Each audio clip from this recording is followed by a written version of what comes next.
ગામ ધુળેટા માંગ હરસિદ્ધિ માતાજીનો લીલુડો માંડવો અને નવચંડી યજ્ઞ કરવામાં આવ્યું.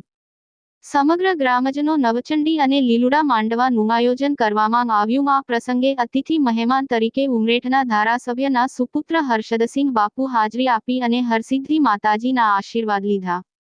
આ પ્રસંગે ભુવાજી અને અમારા લોકલાડીલા ધારાસભ્યોના પુત્ર હર્ષદસિંહ બાપુને બગી માંબેસાડી નેવરઘોડો નીકાળી મંદિર સુધી આયોજન કરવામાં આવ્યું.